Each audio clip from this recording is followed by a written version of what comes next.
Well, hey friends and neighbors, this is Chuck out at Sheridan Park Farms. Welcome back to the farm. So on the last video, we were showing y'all one of our brooders out in the barn, and we were talking about incubating some eggs. And I said I was going to bring y'all in and show you, but I forgot. So come along, let me show you what we were talking about on that video. Well, let's show these nice folks what we got over here in this little cabinet in the middle of our living room. Buck, you ready to get some diddles out? Watch Buck, he'll have them as a Scooby snack. That's right.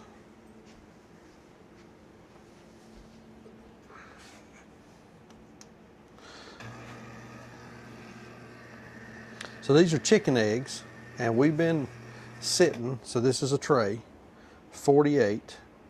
We've been sitting 48 every what, 3 days? 3 or 4 days. Every 3 or 4 days.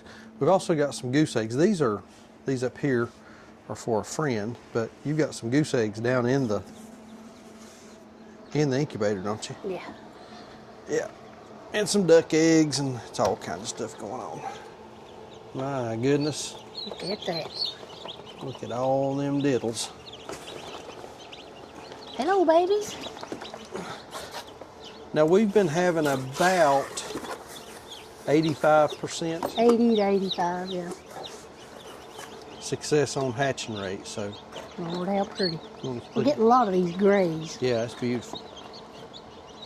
And so we sell chicks, and you gonna count while I talk? Yeah. So we sell chicks, and we also sell hatching eggs, and we advertise these as straight run barnyard mix, and we have Buff Orpingtons and Dominickers and Aconas, Easter eggers, Americanas, some Rhode Island Reds. There's some red sex links out there. I mean, we've got, and then we've got some mixed hens. Now we let all the roosters run with all the hens. And so what you end up with is this. I guarantee one thing and one thing only. It's a chicken. And that's about all we promise. Right here's one that's pipping. See, this one's working on getting its way out. Now on these incubators, you don't want really to adjust this camera up here. You don't want really to be opening the door while these birds are in the process of hatching, because you want to keep your humidity high, because these membranes on the inside of the egg can dry out, and it can make it difficult for the chicks to get out. And we've had some that we've had to kind of help them.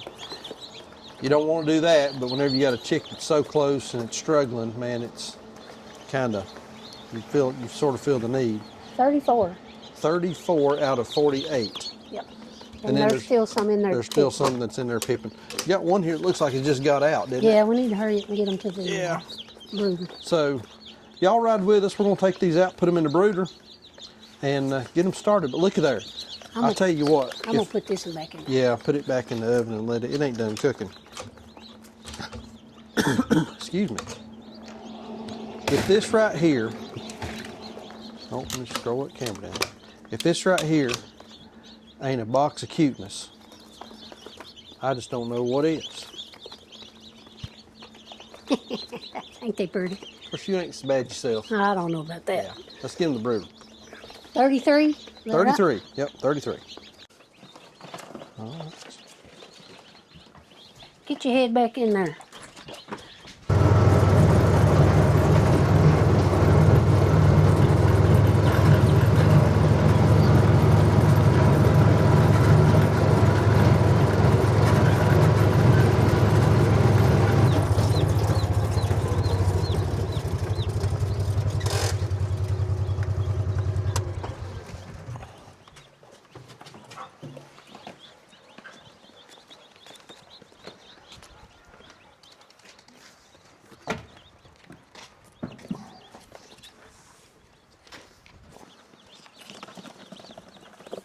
Hello, diddles.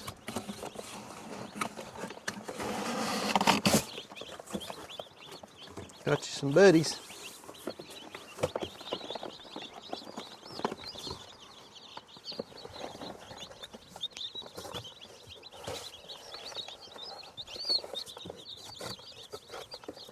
So we said what, 34? 33? Well, I put one back. So 33, and then we still got some that are We've got pipping. 5. 5 that were pipping, No, 5 that are in here. and then 5 in here. How many were pipping?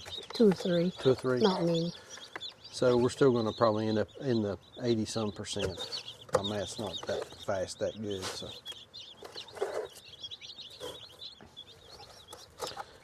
that one's got feathery little feet, ain't it? Yeah, that's from the Turn him over here. copper moran. Yeah. Oh yeah, yeah.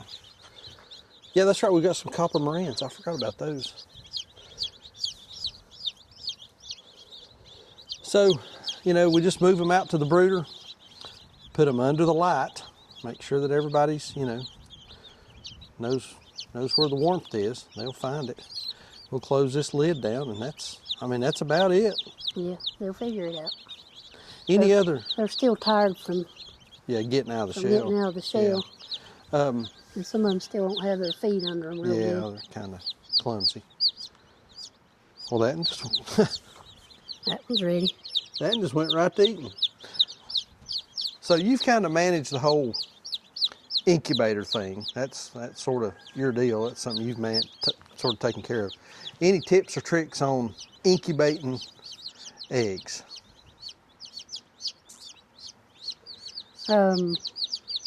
Make sure you use clean eggs that really don't have any poop or anything on them. Don't wash them. And the shape of the egg needs to be about what you would expect an egg to be. Don't use any elongated ones or narrow ones or, you know, overly fat ones or overly big ones. They need to be kind of average looking egg. And when you put them in the incubator, they go pointy side down. Look at them, they're getting out from the heat. I say that's a little much. And true on these, you know, I mean, these guys are right out of the incubator, just like with the day olds that you get. You want there to be some gradient heat.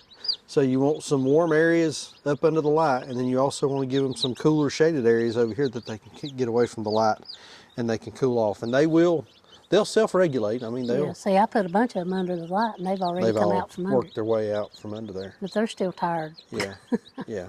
Being born is a traumatic process. Sure is. Also on your incubators, want to make sure that you're keeping your humidity pretty consistent, temperature's pretty consistent. Anything else? Plenty of water and plenty of food. Yeah. I mean, and they pretty much take care of themselves. Yeah. Incubating eggs, I mean, you know, chickens have been doing it themselves for millions of years, and we're just kind of recreating the conditions in the mechanical boxes, and it works pretty good. So, and you know, if you're on a small farm or small homestead, after you buy your first round of chickens, you know, you get you 8 or 10 hens and a couple of roosters, get you a small incubator, you really should never have to buy birds again unless you want a specific breed or you want to bring some outside genetics in. If you're a farm like us with an enterprise size operation, you know, this time of year we've got plenty of eggs. So I mean, this is just another thing that we can do by selling our that's one Jump right through that the guy's middle been of in here a couple of days. He's got plenty of energy. Selling hatching eggs, selling chicks, you know, especially right now, we're kind of, you know, we are sort of taking advantage of the slack in the market and the fact that a lot of chicks can't be found with Tractor Supply and Rural King and some of that kind of thing. So it's just another enterprise, and Lord knows we've got to find ways to be able to generate some income, keep the lights on, and spread it around. You have to have plenty of different enterprises. yeah. And you know, you distribute your risk. You know, if you're only doing one thing and one thing goes to poo, you know, say you're doing broilers, all of a sudden the bottom falls out of the chicken market, and you got to have some other ways to find any broilers. Yeah, finding broilers is tough right now, but you got to find ways to make other ways to capitalize on your property, whether it's selling beef or selling chicks, selling eggs, ready to lay pullets. I mean, that's something we could do. We could raise these guys up for, 12 or 14, 16 weeks, sell ready to lay pullets, add more value to them, and then it's going to be, we're going to take that, you know, $4 chick, turn it into a $25 bird. $25 bird. So if I had known that chickens were going to be this popular this early, I would have put some eggs in the incubator back in November. Yeah. And we would have had ready to lay pullets. Yeah. And To we, sell. yeah. So, had a customer come up the other day and bought some chicks, and they had gone to the local poultry auction the night before, and they were talking about what hens and groups of chickens, you know, like a rooster and 4 hens, what the money they were bringing. It was ridiculous. I mean, they were bringing just crazy money. That little guy's getting a little spark to his step, ain't he? Yeah, Look at him they go coming there. around. Oh, yeah. Look.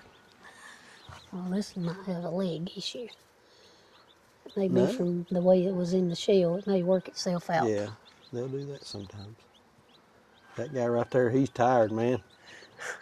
Put me back in, I wasn't done. All right, baby chicks, incubating eggs, putting them in the brooder. You want to show them meat birds? What meat birds? How old they are now? And how big they are?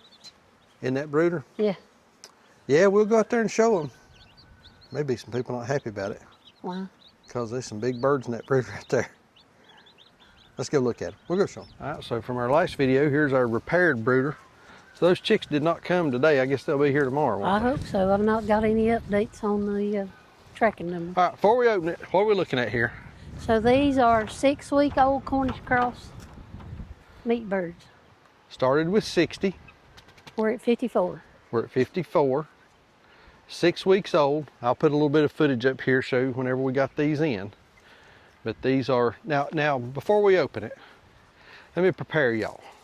These are not cute chicks anymore. Not at all. Not at all.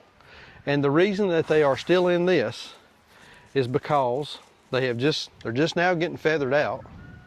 And we're starting to harden them off. Starting to harden them off. The lights are off. So they'll come out onto pasture next few days. Probably within the next week. Yep. And then they'll be on pasture for a couple weeks. 3 or 4. Yeah, I mean, this time of year, they just don't grow as fast as they do in the heat. So these will probably end up being a 9-10 week bird, somewhere in that neighborhood. These are actually growing faster than what we've done earlier. Because you're last doing year, a little because feed experiment on We're them. doing a feed experiment on them, giving them a little higher protein feed, so they are growing faster. Yeah. Last year's first set of birds were like 11, 12 weeks. Yeah, and we just These can't. are going to be closer to 9 And or we 10. can't hardly afford to do that, can we? So here's what we look like. I mean, these are looking like eating chickens. I Yep, mean, these they're guys, starting to. they're starting to.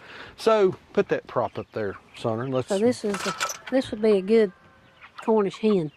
This would be a good Cornish hen. These are probably going to be what, 2.5 pound carcasses? Yep. So they're out of water. I bet that other one over there's got some in it. Nope, it's out too. Is it out too? So, don't recommend this as a general practice, leaving these birds in these brooders for this long. But we knew this was going to happen, which is why we started out with a smaller batch instead of doing our normal 120 or 150 per batch. This was only 60. If you're going to do this, you've got to pay attention to your maintenance, and maintenance is key. Shavings, they got fresh shavings. Looked like today. I know yesterday Jacob might have put some, looking at that corner over there, it looks like he put some fresh shavings in today.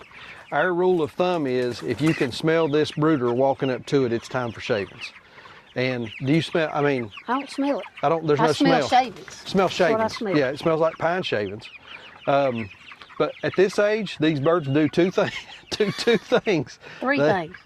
They eat and they poop and Sleep. sleep. Yeah, they eat and they poop and they sleep, and that's it. That's what they do. But they're doing fine. Everybody looks good. Everybody looks healthy. We lost a few that first week, but right now, I mean, I don't see anybody that's showing any signs of any sickness. Nobody that looks lethargic. I don't see any mouth breathing. We're looking pretty good. No mouth breathers in here. So, you know, Man, these animals, this is just not a normal life form. I mean, it is what it is. It's just not a normal life form, but you know, it's a meat bird. It's what meat birds are intended to be. They're intended to get fat fast for processing, for food. And it just, you know, it is what it is. We've raised other breeds that grow slower, but from an economic standpoint, which is, you know, we've got to think about that. This is a quick bird that we can turn fast. Well, and it's what people are used to also. Yep, it is what people are used to. You take one of those egg birds that's out there and put it in a bag, show it to somebody, and they're gonna ask you what was wrong with that chicken, ain't they? Yeah. Yeah. Well, it ain't got no meat on it. When you're thinking about selling chicken, I talked to a lady about it today. When you're thinking about selling chicken, the goal is to have it look exactly or as close to what they can find in the grocery store as you can get it. Yeah. Which includes the texture and tenderness of the meat when they cook it. Yep. If you're doing an off-breed bird, like a dual-purpose bird, and somebody buys that thing and they're expecting the same type of chicken breast that they get at the local grocery store, they're not going to buy from you again. They're going to be disappointed. They sure are. They're going to be disappointed. So, and the difference in our management is these birds will come out on the pasture for a couple of weeks. We'll finish them out on grass. And it just, you know, that just is what it is. And they'll get to day range soon. They will get to, yeah. So we done that last year where we take a chicken tractor, set it out, put up a piece of netting around it, and then let them just kind of range during the day and go in that tractor at night for shelter. And that worked great, didn't it? It's wonderful. We really like doing that. And we'll put a couple of geese in there with them. Yeah. And they'll just, you know, Stupid they'll geese. do their thing. Stupid geese. Yeah. All right. So there we are. That's the chicken report from out here at the barn. Cornish cross. Look at you, buddy. Don't you look tasty? So I found one for 10, some for 6. Now here's $1.80. That ain't as bad. So I have a question for the hive.